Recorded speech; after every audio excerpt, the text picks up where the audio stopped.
بسم الله الرحمن الرحيم. الحمد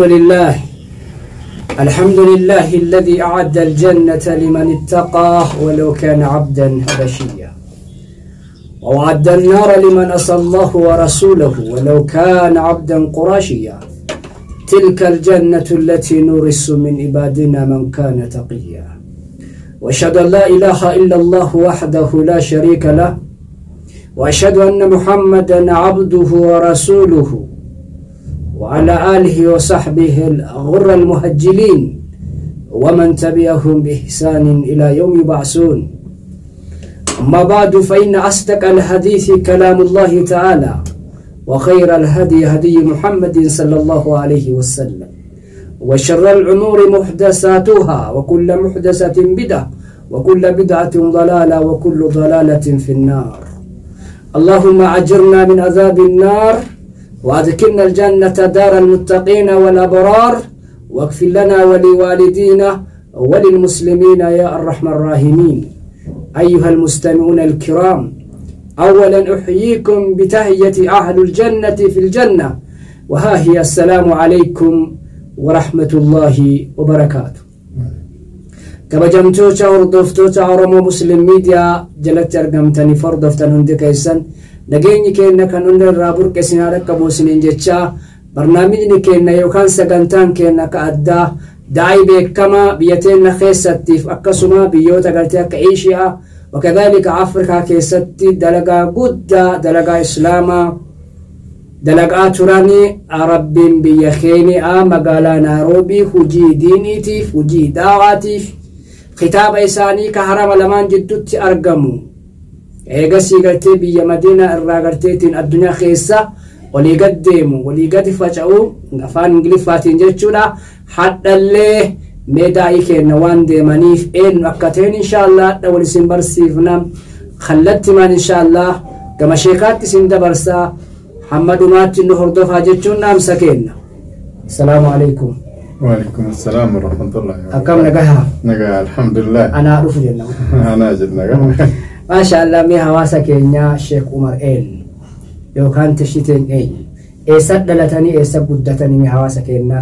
إيساد برتني مال دلق عطرني كلت ما مي هواسا كينيا والنبرسيس عشان الجنة. بسم الله الحمد لله الصلاة والسلام على رسول الله صلى الله عليه وسلم.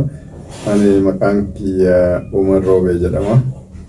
أما أكا إسلامة عمر روبيتين بيكما غيرو مكانتين ألبي تشتي روبي جدما كم باسبورتي قررت اللي قال ما يجرو عمر روبي جدان أنا دوري أمانتا بروبي سوان توريب أكا أمانتا سنرى غير أمانتا إسلامة تدبي مسلم توني نتيجمدودان مكا كنا عمر يوجني وهي جداني مكا عمر نتي مكاسني عمر روبي جدما جدان تشتري روبي مكا باسبورتي تاكو مدرو دبته أنا دلتا أنا شاشمني غندا أرداني في فاجر أمو يسا دلتا جتشادا أجراكا برمسكيس يرو بردون أمانتما كريستانا كيسا دري برمسكيا أغا برده 4 منج water technology يوكانمو technology بشاني كان 4 منج جرا بفهمي akkuma jeefameen hojii mootummaa dura ministeera fayyaa keessatti hygiene and environmental health service ka jedhu irratti hojjetaa ture waggaa 3 achirraa gara yeroo bulchiinsi naannoo Oromiyaa dhaabatee biiroo bishaanii fi misooma qabeenyaa Oromiyaa dhaabatee gara biiroo bishaaniitti deebi'ee magaalaa Asallatti itti gaafatamaa tajaajila bishaan dhugaatiif dhangala'aa magaalaa Asallaa ta'ee hojjetaa ture. yeroo majjirraa hojjetu sanirraa amantaa islaamaa yeroo sanatti seenu jecha yeroo Asallaa hojjetu sana achirraan barumsa kiyyaas akkasuma ammas gara digiriis develop gochuudhaan development managementidhaan BA argadhee jira. akkasuma hojii mootummaa gadhiisuudhaan biyya Qaataritti Qatar Islamic Cultural Center kan jedhu keessatti coordinator for African and Arab African countries community jechaadhaan waggaa 7 waraqaa ol hojjedhee jira jechaadha.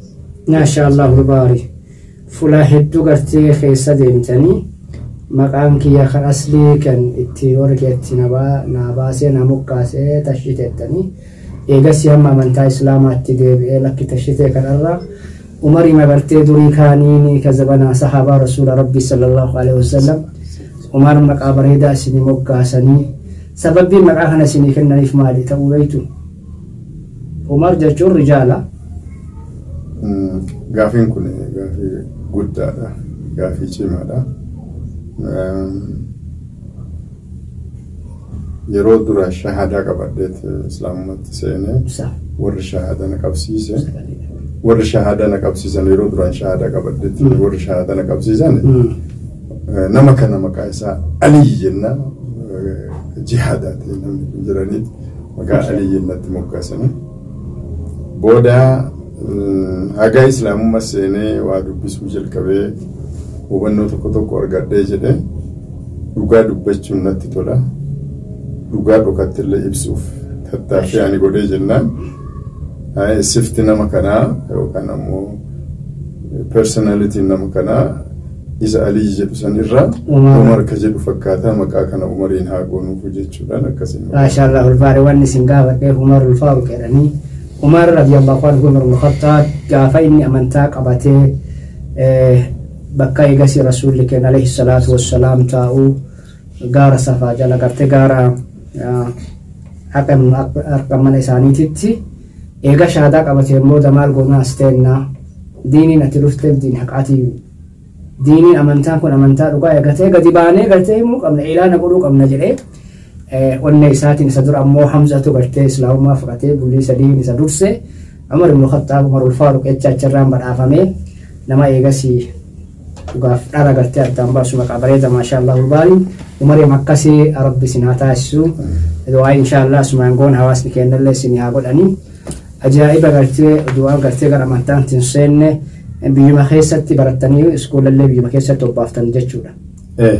Mana barumsaa mishiinii hedduutti baradhee mana barumsaa Protestaantis baradheera Kaatoliikis baradheera Adventistis baradheera achirraan booda immoo mana barumsaa mootummaatti iskooliitti muree achirraan gara kolleejiitti deeme jechaadha biyya alaatti hin baranne.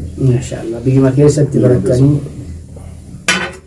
saaniyaan maashaallah ulbaari Umar roobee yoo jedhan roobee hedduutu jira amma gaafa isin Naayiroobii dhuftan Umar roobee ka roobee baaleeti moo ka roobee diidaati moo ka roobee galjeelaati moo roobee galtee biyyaan namni gara biyyaatti deebi'ee namoonni garii kan maqaa waamnitu jira jechuudha amma kan fakkeenya Bukaarii biyyaa waamanii akkuma san Umar roobee yoo jedhan roobee abbaa keessa immoo biyya kuni ani waan biyyatti ittiin rakkadhee jiru yeroo baay'ee namoonni tokko yoo ani maqaa kiyyee madhee jedhu Umar roobee yoo ani jedhu roobee tan roobee baalee immoo roobee Arsii jedhanii na rakkisan nan of zabbaawu jedhaan akkasuma lachiyyuu miti jedhan tamree jedhanii yeroo garee namoonni tokko hin aaranii maqaa abbaa kiyyaati jedhan. Maqaa abbaa keessaniiti maashaallah. Maaliif durumaayyuu tajjitee roobee jedhamee beekama maqaan paaspoortii kiyyaas educational documentiin kiyya martuu isaan jira. Kanaaf isuma santu amma Umar roobee yoo jenne maqaan abbaa kiyyaa jijjiiramu jechuudha. Kabajamtoota hordoftoota keenyaa adda daa'ii guddaa Dr. Zakir Naik Itoophiyaadhaa kan Oromiyaan oomishte Umar keenya wajjin haga dhumaatti nu hordofaa isiniin jenna. Umar roobee gartee maqaa abbaa isaaniiti. Maashaallah ulbaarii dhalataa gartee biyya keenyaati. Dhalataa eegasii naannoo Arsii lixaati. Maashaallah ulbaarii gosa eegasii gartee kan ishee jedhamurraa balbala ammoo Sikkoo jedhamurraa maashaallah argamanii ammallee gartee barataa dhuma biyya keessatti baratu asallaa irratti gartee amantaa kana fudhatanii duuba gartee Umar keenya amantaa kanatti maaltu isin kakkaase amantaa kana maaliin fudhachuu dandeettan sababni amantaa kana seentaniif maali? Kuni akkuma yeroo baay'ee dubbadhu waan islaama seeneef gabaabaan ibsuun najjabaata maaliif kuni koorsii simisteera tokko jira akkasitti yeroo darbaa yeroo tokko iddoo adda addaatti yoo nagaafatan maaliif islaama seente jedhanii yoo nagaafatan kuni waan daqiiqaa lamaaf sadii keessatti dubbadhe yeroo darbuu miti koorsii simisteera tokko jira yeroo darbu garuu amma uummanni baay'een hordofaa jiraate hordoftoota keenyas qalbii isaanii fannisuun waan hin barbaachifneef amantaa maatiin keenya durumarraa abbootiin fi akaakooyyiin keenya amantaa ortodoksii keessa jiran. Amantaa ortodoksii sana isaanii piraaktisii goone maaliif namaayyuu hin galu wantummaan achi keessa waaqeffatan waan namaa hin galleef akkasuma oduu jiru mana barumsaa seene yeroo mana barumsaa seenu naannoo keenyatti manneen barnootaa mishineerotaa waan jiraniif mana barumsaa seene achumatti gara pirootestaantiitti jijjiiradhe pirootestaantis ta'ee akkasumatti dhuma deemu yeroo gabaabduun booda manneen barnootaa mishineerotaa kan nutti barannu sunneen pirootestaantiin sunneen adventistiin gara mana mootummaatti jijjiiramanii mana barumsaa kaatolikittis baradheera. Jirra haayiskuulii yoo seenu ammoo haayiskuulii keessatti barumsi nuun jiru yookaan amantii pure academic barataa waan deemeef free air argadhe jechaadha amantaa kamiifuu iddoo bitaaf mirga hin laaleen barumsa kiyya xumuree yoo kolleejii seenee jedhu yeroo tokko quraana afaan amaaraatiin hiikkaa isaa argadhe quraana kana akka nama libboolee dubbisuu yookaan immoo asoosama dubbisuutitti dubbise yoo dubbisu kana maaliif dara isa keessa jiru kan ilaale jedheet malee quraanni islaama na taasisa jedheet booda suuraa maayidaa irratti ga'ee suuraa maayidaa sana irratti kan rabbiin nabi Isaa guyyaa qiyaamaa alayhi salaam gaafatutu jira ati naaf haadhatti jallee rabbiin alatti rabboota lamaan godhaa jettee jirtaa jedhee gaafataa hin jenne jedha ni waakkata kuni future tense kitaaba ofii barreessu keessatti illee I have already discussed the two future tenses in the Bible and the Quran jedhee kaa'ee jira kitaaba ofii barreessaa ture keessattis future tense lamaan kitaaba amantaalee lamaan keessatti quraanaa fi macaafa qulqulluu keessatti future tense lamatu jira. Future tensiin quraana keessa jiru suuraa maayidaa lakkoofsa 116 hanga 17 yoo ta'u future tensiin inni macaafa quddusii keessa yookaan ammoo macaafa qulqulluu keessa jiru wangeela Maatewos 7:21 hanga 28 lachuu surprisingly is a reflection of each other waan walirraa waraabaman fakkaata jechaadha. Isa san dirqamatti amma mataa dha'uun nurra jira ka wangeela Maatewos 7:21 hanga 23 irratti jaalala abbaa kootii isa waaqa keessa jiru san nama hojjetutu mootummaa waaqaatti gala malee namni yaa gooftaa naan jedhu mootummaa waaqaatti ittiin galu jedha Yesuus Kiristoos. Guyyaan san namoonni guyyaan sun maali? Future tense. That is the future tense which I discussed in the Bible or which I observed in the Bible, which is exactly similar to that of in the Quran.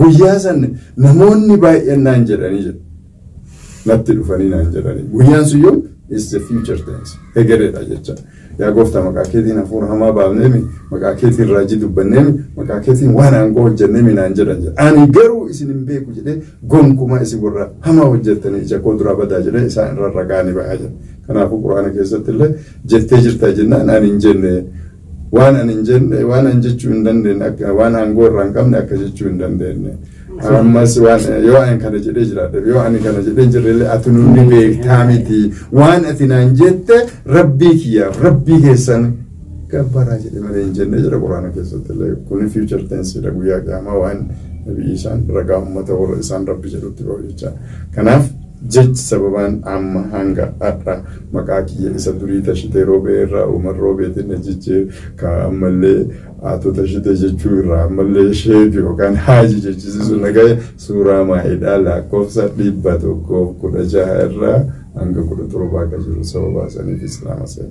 Allahu akbar Allahu akbar walillahi alhamdu beekumsi gartee kana qaba. Afaan Ingiliffaa ammoo akka warra gartee biyya Faranjiitti biyya keessatti haasoftanii hedduu namni Itoophiyaa irraa dhufuu kutaa 12 fixee waan fedhe yoo fixu keessattuu biyya keenya kana faatti mataa qabatanii afaan kana akkanatti akka afaan itti dhalattaniiti olitti haasoo dandeettan afaan Ingiliffaadha. Innis gaaffii lammataa cimaadha. Mana barumsaa yeroo barannu manneen barnootaa mishiinii keessattuu Gamboo Catholic Mission jedhanii leephisi iddoo jedhamu yoo beektan Catholic Mission achi jira. Catholic Mission kana yeroo barannu yoo nuti achi kutaa 7-8 xumurree gara magaalaatti gadi dhufnu gara Shashawanneetti gadi dhufnu Eegammoo tamaarii nu jedhanii nu jalaa godhan. Hin beekan jechuudha. Eegammoo tamaarii nu jennaan beekaman. Akkaan beekan jechuudha. Maaliif namichi nu barsiises Abbaa Paawuloo jennaan Xaaliyaanidha. Guddisee nama afaan Amaaraallee dubbata. English grammar and usage jedhee akkasitti nu barsiisaa. Utuma tekstii mootummaan baasee jiru iyyuu dabalataan English grammar and usage jedheeti akkasitti nu barsiisaa ture. Beezii achuma fudhadhee achiin booda immoo hanga yuunivarsiitiillee yeroo barannu develop godhaatuma ta'e kanuma malee barumsa addaa wayiitu fudhatee yookaan immoo biyya faranjiillee deemee. Asirratti gartee gaafa isin amantaa fudhattan waa dhagahee gaafa san isin eegasii tajaajila bishaanii turtan jechuudha asallaa irratti wayita isin amantaa fudhatan warri waajjira amantaa biroo qabu akkaan rifate jedhanii maaltu isaan rifachiisuu danda'e maaliif rifatan akka isin amantaa islaamaatti seenanii sila nama gartee sadarkaa qabutti amantaa kana hin fudhanne moo maaltu isaan rifachiisee hedduun isaanii rifatan jechaa dhageenye mee waan san akkamiin nu ibsitan? Isaan qofaa miti Finfinnee irraa gadi bilbilanii tashiteen hojii hin hojjetu masgiiduma rafaa oolaa jedhee xalaqaan biyya gubbaa gadi bilbilee gaafa.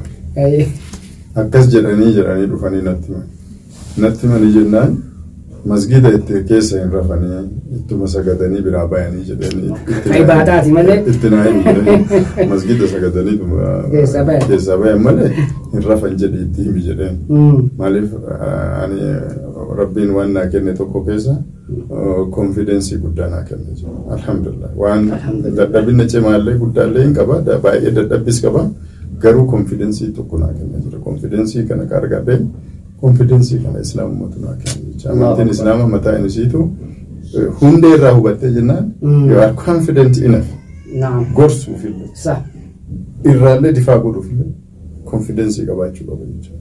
Kanaaf maal namoonni rifachuun isaanii maali?